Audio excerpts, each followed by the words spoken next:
There are places in America that belong to all of us. Forests, grasslands, watersheds, trails, working lands. Places that give us water, wood, wildlife, work, memory, and meaning. They did not happen by accident. They came from an idea, radical at the time, that some lands should be held for the public, managed for the public, and protected for generations not yet born. Every place I went, the people that I would meet and talk to and go out and see what they're doing, they were so envious of the United States for having our national forests and grasslands and have those lands owned by the people. Made me appreciate it more. It made me not take it for granted as much. We are really lucky. This is a story of that idea and the people who have carried it forward.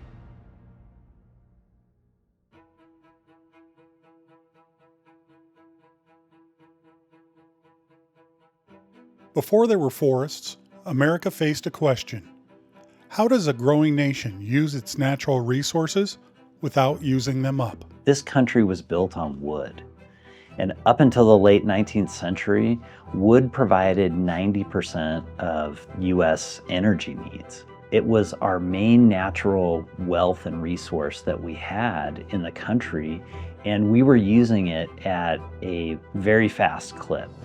It reached a point where it was hitting the West Coast, and we realized that wood was a finite resource. That realization helped create a new kind of public responsibility, conservation. Not locking land away, not using it without limits, managing it for the long run. This notion of conservation was not to preserve the forest and do nothing. It was to have it in perpetuity, to manage the land and provide benefits to the American public. That idea became a public trust, and the Forest Service became one way America chose to keep it.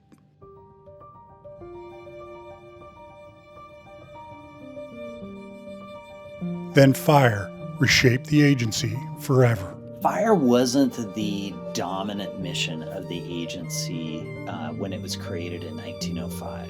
That really grew after 1910. After the Big Burn or the Great Northern Rockies fires of 1910, several fires combined into one and burned about 1 million acres in 48 hours with a smoke cloud that drifted all the way out to Maine. The disaster changed the Forest Service, and it changed what the nation expected from it. Fire became part of the agency's identity, but it also became a test of courage, of endurance, of training, of service. To be a wildland firefighter, it takes a special kind of person. It takes someone with a strong sense of service. This is a very difficult job. It is an incredibly physically demanding job. It wears people down over time, but ultimately I do think that at the end of the day, it really comes back to service. Service to one's country, service to a cause that's greater than oneself, and seeing the value that you provide back to the American public through the work that you do. Fire changed the land, it changed the agency, and it changed the people who answered the call. The U.S. Forest Service Wildland Fire Program is the largest and most competent wildland fire response organization in the entire world. I couldn't be prouder of the work that our firefighters do, of the outcomes that this wildland fire system generates each year, and of the efforts of this entire community. From the Pulaski to satellites, from smoke jumpers to fire scientists, from suppression to resilience, fire changed everything.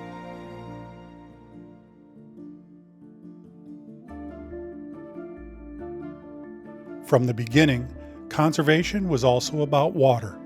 Forests were not just scenery, they were living infrastructure. Forestry as a science was in its infancy, and right at the very beginning of the agency, Gifford Pinchas started setting up scientific explorations and experiments and studies just to understand more about the forest ecosystem.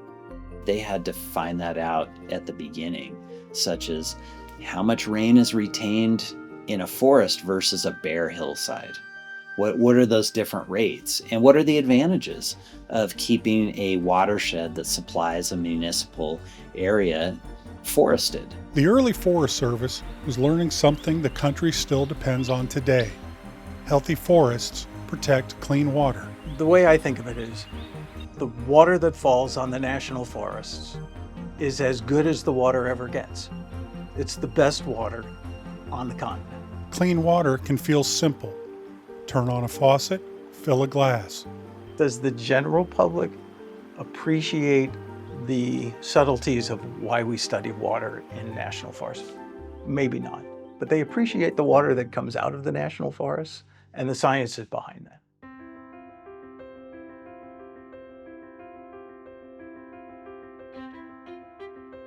As America changed, what people needed from their forest changed too. The management of national forests, it's really a reflection of what Americans think about their natural resources. We've been an agency over 120 years, and what Americans have wanted and needed from those national forests have changed at different points of time. At first, the mission centered on watersheds and timber. Then the country grew. The mission grew with it.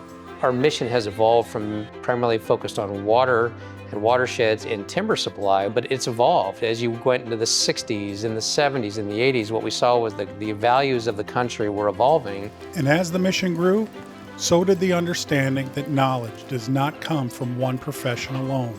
The mission of the National Forest Service fascinates me because it is more three-dimensional component of the Forest Service, allows for many more activities to happen on Forest Service land. Multiple use is not only about balancing uses, it's about listening to many ways of knowing the land.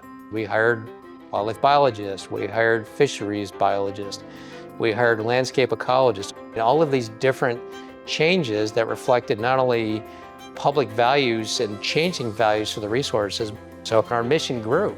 That growth made the work harder, but it also made the work more American. Our national forests and grasslands are used for multiple purposes, multiple use.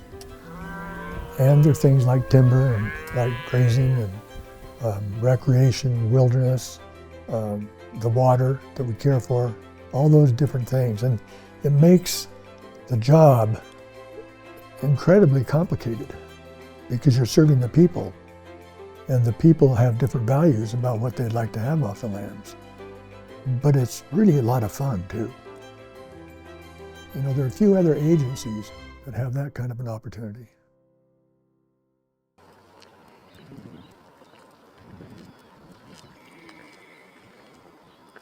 For millions of Americans, their relationship with the Forest Service is not a policy. It's a trail, a campground, a hunting trip, a fishing hole, a view they never forgot. Most people know the National Forest System not through forest management, but through recreation. Whether you like to hunt or fish or hike or camp or be on a motorized a motorcycle, UTV, whatever that might be, that's how people know the forest in many cases. The forest is a playground for those folks. So the forest plays so many roles. It's an economic driver, it can be a classroom, it's a playground. And sometimes, one quiet moment is enough to explain why the work matters. I'd stop to eat my lunch, and I'm sitting there, and I'm looking out at this beautiful view. And then I heard an elk bugle, and then another elk bugle. And I thought to myself, it doesn't get any better than this. And this does need to be saved for future people, for future generations. That was the first time it really dawned on me what a gift we had. That gift is what the agency protects. Not only the land, the chance for people to know it, love it, and pass it on.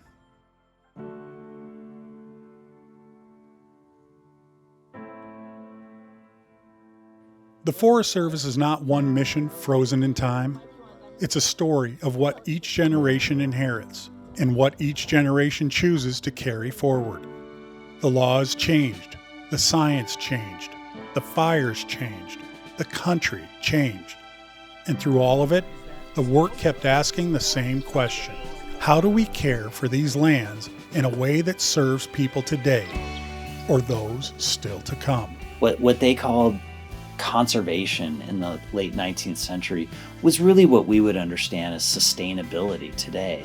And as foresters and the chief forester, they're always thinking in longer spans of time. They think in tree time, not just this season, not just this decade, but in choices that shape the land long after the people making them are gone. They're looking at our forest system and what decisions did we make 20, 50, 100 years ago to make the forest landscape look the way it does today? Because they're trying to make decisions for the next 20, 50, 100 years from now. To carry the mission forward is to understand that conservation is not only what we protect, it's how we relate to the water, to fire, to forests, to communities, to one another. You know, I'm Lakota, and in the Lakota we say Mataki o Yasin, we are all related. When we are having a reciprocal relationship with each other and with other relatives, the plant nation, the four-legged, the winged, the fish nation, everything else can follow. More than a century after its beginning, the Forest Service still carries a public trust to protect clean water, to sustain forests, to provide wood, to restore fire's role on the land, to welcome people outdoors, to work across boundaries, to listen to science, to listen to tribes, to balance many uses, many voices, many needs. What we carry forward is not only a history, it's a promise that these lands will not be taken for granted, that the work will keep changing as the country changes, and that every generation will be asked to leave something worthy for the next. I truly believe the Forest Service is the premier conservation organization in the world. And those values that were established by Roosevelt in Pinchot early on, Pinchot used to talk about the greatest good for the greatest number in the long term. We're going to continue to make progress. We're going to ensure that these lands are conserved and maintained and managed actively for the people as we go forward.